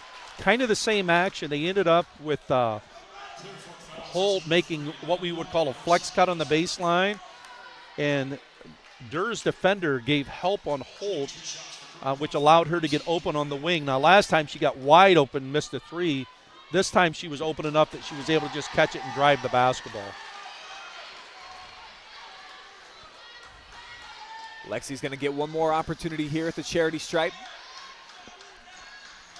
He's had a great game, 14 points, leading the Eagles in scoring tonight. Misfires on both, though, so empty-handed. Yeah. And now Clear Fork, chance to try to take the lead. White with the back cut. She's got great position. That's her move. That was her move. And last touch by the Colts. You can't, good shot there by Weichel. Got her right in the position she needed to be, got her favorite move, just unable to convert. Now the Colts looking to trap here. Roston goes away from it. Barnett catches up. And we've said this several times now here in the second half. Gabby Roston has done a great job of handling Clear Fork's ball pressure in the full court. Here comes this side ball screen. Mira Holt. Gabby refused it, goes left hand. But right into Lillian Weichel, walled up. Just not able to get it high enough on the glass to finish it there. But that's what Crawford wants to do, is attack the basket, because they're going to the free throw line on the next foul and shooting 2. Weichel trying to back away in against Mira. Came up short off the right side. Jump ball. It's going to be Crawford basketball, though. Could be big here down the stretch. Well done there by Lillian. Forced that jump, changed the possession arrow. And just 7 total points in the fourth quarter. None yet here in overtime. Things have really grinded down to a hold on the offensive side.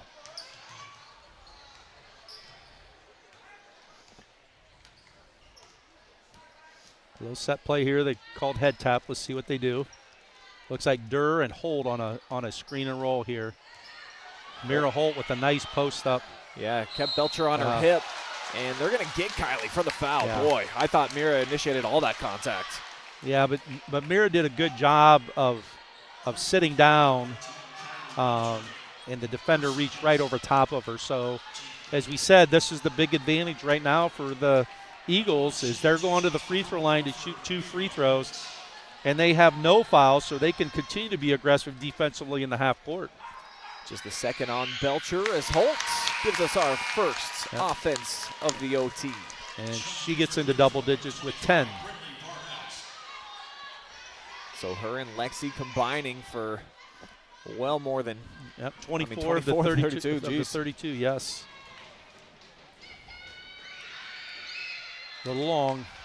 Rimmed out on the second. Blue ball with the board. Looking to get it to Weichel down low. She's got the height advantage, of course, over Holt. And Coach Seller is going to take a Baker's Pizza timeout. It'll be a full.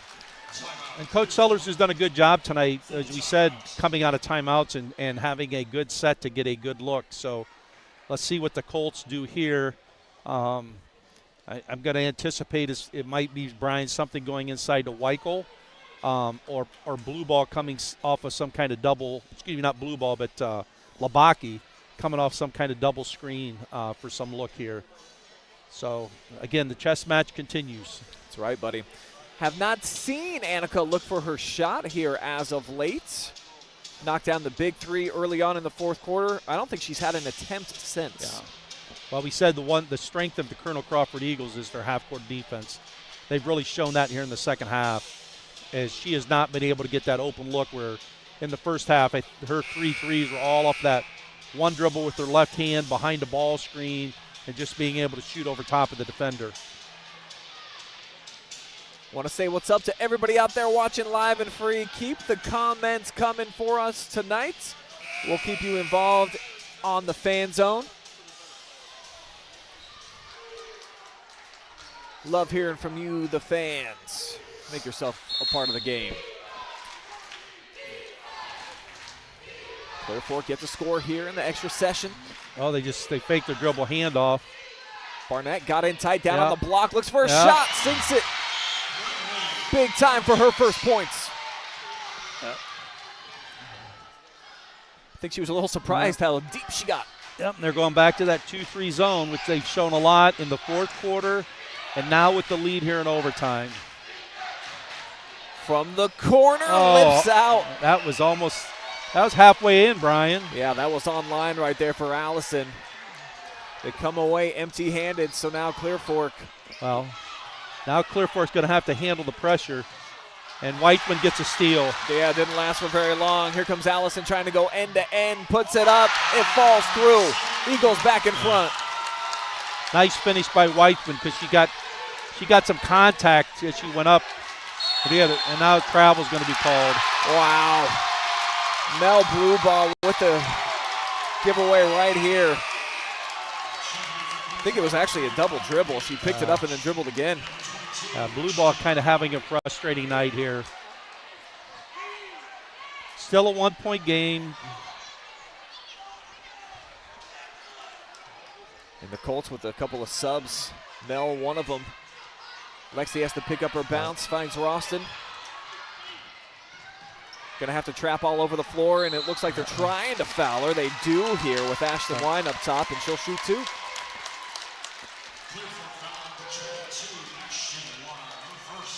And last time we saw Gabby Roston at the charity stripe, came up 0 of her 2 attempts. Yep.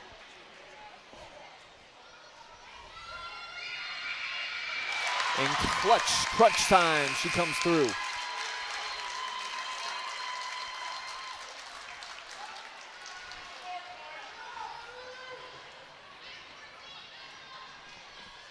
Will be a 1-possession game, make or miss.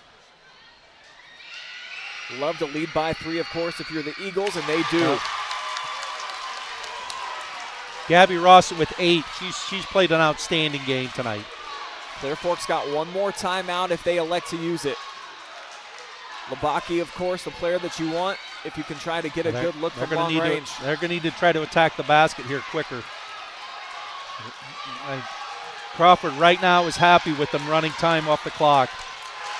Annika mishandles, now gets a screen. Clean look, straight away, can't knock it down. And Durr with the big rebound.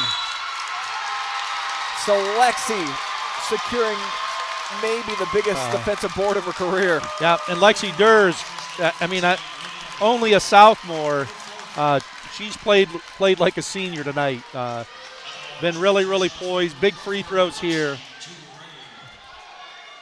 2 shots. Really just needs to get 1 of 2 right now. Could all but ice it with a make. Yep. Clutch. Like blue Rush Kool-Aid running through her veins.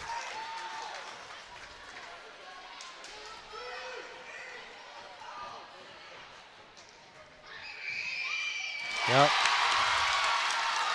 2 huge makes right there for Lexi Duray. Blue Bob pulls up from deep, missed everything. And with 2 seconds left, Colonel Crawford will just have to dribble it out, and they are moving on to Saturday's final.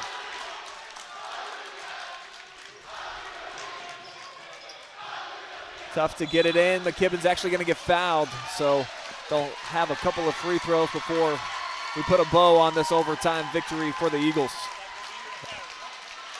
Need a big win for Coach Bauer and his team and staff. I mean, as we said, this time of the year is really exciting, and being able to get to a district final is special. Colonel Crawford student section having a great time. Yeah. They believe they have won. They have, and they will empty the bench. Yeah. So the thing, though, Brian, is you're excited about this win, but got to go right home tonight. You got 1 day to prepare for a district final game, but that's why this is a special time of the year. McKibben buries the second, and that is the final points of the evening. The Eagles will fly into the district championship after an overtime victory, implementing their style to get the win over Clear Fork. We'll take a quick commercial timeout. When we come back, we will have your most valuable player on an interview, break down the stats, and then get you all ready for the second half of our doubleheader. Keep it here live and free playoff coverage rolls along right after this.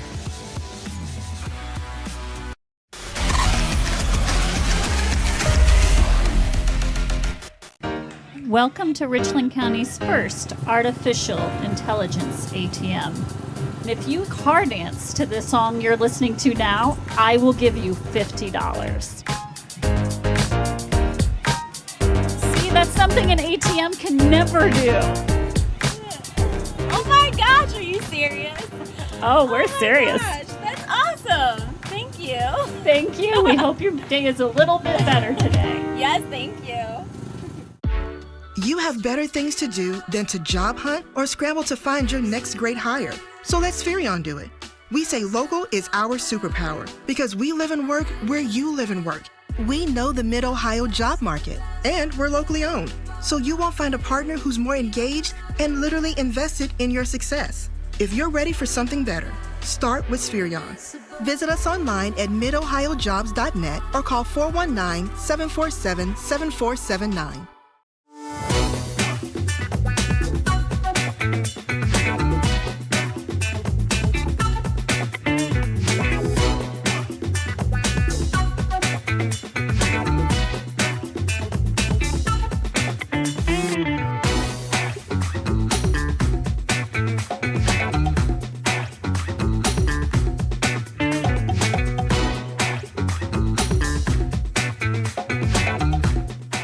We guarantee nobody else gets you closer to the action than our exclusive coverage. So give me a call, Brian Skowronski, and let's make you a part of the game.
Welcome to the post-game show presented by BURKHART Farm Center, where it's always farmers serving farmers. Excellent game here tonight. We got overtime, a lot of smiles, a lot of fun. But if you're a Colonel Crawford fan, you're having a great time as they have punched their ticket into the district finals. Been a little while since they have been there, and they did it their way tonight, Joe Balogh. Yeah, it was a low-scoring basketball game. Their defense in the half court was solid. And the interesting thing is we had Mira Holt kind of played like we expected, had 10. But Lexi DeRay, we got to make sure we get that correct, a sophomore, played outstanding. And I thought the play of Gabby Rawson was key tonight too. She handled the pressure. She handled the physical contact. Did not turn the basketball over very much. So a big win for Coach Bauer, his team, and his coaching staff. And go ahead and put a bow on the season for Clear Fork, the number 3 seed. They were number 3 in the MOAC, a very challenging league this season. And, you know, they hit some milestones. We know what Annika did, the senior class, the winningest group ever in the history of the program. So I think that there's a lot that you can take away. Yeah, and they had several key players are sophomores, and I think they have some young kids that are really coming. I mean, the big key when you're trying to build a program, which Coach Sellers is doing a great job there, is to get your team to these district games. Once you get in the district, you get those kids that they got that taste of it. Now they're just going to want more. So I'm sure they're extremely disappointed tonight, because this is a game. If a couple players are made either way, they're the team that wins it. So, but you got to look back. I mean, 17-7, solid year. You're saying, well, 7 losses, but you take a look at who those losses were too. They were not. They really did not lose a basketball game on their schedule that you would say, hey, they got beat by a team that was inferior to them. Big thing is you're going to thank your seniors for all they've done for the program over the years, and then a couple days are going to go by, and you're going to start talking to those younger classmen. That's right. Hey, you got this taste now. We got to be able to take the next step next year. And we've got one of those underclassmen hanging out right now, Lexi DeRay. We're going to take a quick commercial break. I'll be right back with your MVP. Here you go.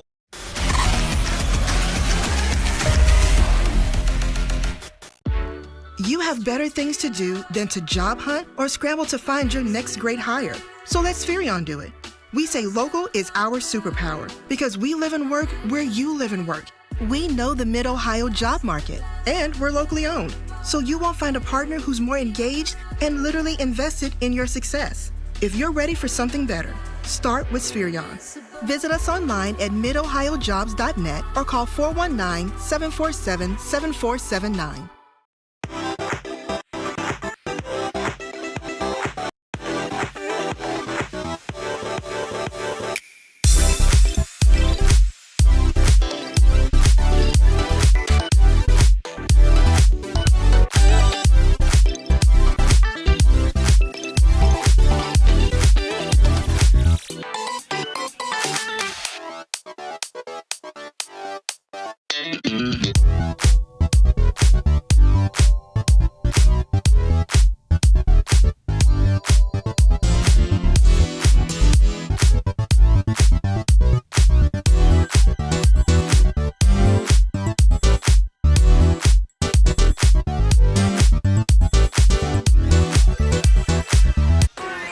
We return now with your most valuable player presented by Buckeye Horizon. Just a sophomore, but she didn't play like one here tonight. Lexi DeRay showing out and helping your team move on to the district championship. So hearing that first off, knowing that you still have life in the season, you're going to be playing again on Saturday, how good does that feel? It feels really good. We worked really hard for it, so I'm proud of our team. And for you as a youngster, obviously your teammates were looking to you offensively here tonight, kind of have the second half of the season. Tell me about growing into your role and becoming one of the leaders, and I think especially on the offensive ends. This year I've really worked on my shot and just like playing into my role on the team. And the upperclassmen were really good about telling me, Lexi, you just need to shoot the ball and play your game. So I feel like I've lived up to that, and I'm doing pretty good. You guys really implemented your style, I think, here tonight. Low and slow. You grind out possessions. You keep things really tough on Clear Fork, who only scored 33 points tonight, one of the lowest outputs all season. Tell me about that side of the floor and keeping a team that scores more than 50 a game in check all night. As a team, I think we play best when we just play our game and slow down their offense and play our defense. Our defense is our best part of our game. So being able to do that and just execute on offense as well helped us win the game. Maybe the biggest moment of your career, you're at the free throw line, a chance to kind of ice it if you can make both of your free throws. What do you remember about that specific moment in overtime? I missed the first two, but I knew that if I just got back and played hard defense that we would be fine. And the next time I stepped up to the line, I made both free throws, so I was pretty happy with myself there. Yeah, it was really cool to see, closing it out, getting a victory. What was it like in the locker room just now with you and the girls? It was really exciting. We got to spray water on Coach, and it was just a good atmosphere to have. All right, well, hey, congratulations. Look forward to seeing you play again on Saturday. But before we turn you loose, look into the camera. Give us as many shout-outs as you want. I'd like to shout out my mom, my grandma and grandpa for coming on to my games, my dad from watching from Florida, and my Aunt Jenny, who is here today to watch. All right, Lexi DeRay, your Thank Buckeye you. Horizon MVP with 16 points.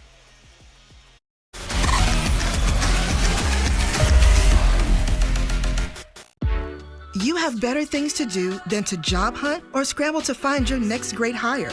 So let SPHERION do it. We say local is our superpower because we live and work where you live and work. We know the Mid-Ohio job market, and we're locally owned, so you won't find a partner who's more engaged and literally invested in your success. If you're ready for something better, start with SPHERION. Visit us online at midohiojobs.net or call 419-747-7479.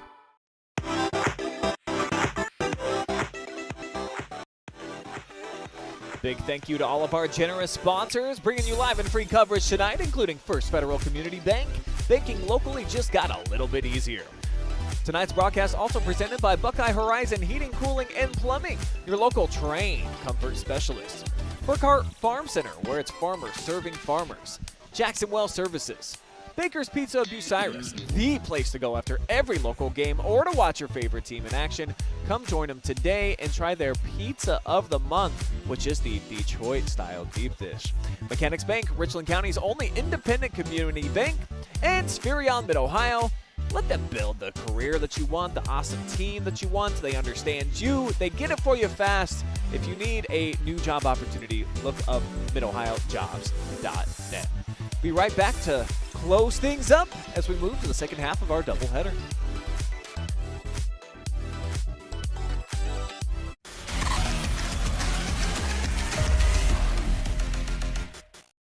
As we welcome you back here inside of Shelby, you see Margaretta, the #1 seed. They're about to take on Upper Sandusky. Joe Balogh and I are going to be on the call for that one. So, Joe, final words about the first game tonight before we put a bow on it?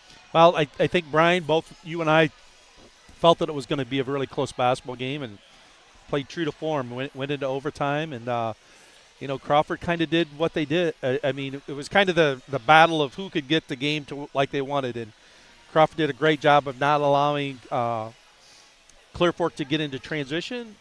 Their turnovers were not live ball turnovers, so Clear Fork really had no situations where they were able to turn them over and get quick baskets, and it kind of became a grind-out game. And, many times, like in the tournament, you have somebody that just steps up in the game, and Lexi DeRay that's right. Was that player tonight. So as a sophomore, that's got to be a great confidence builder for her going into Saturday.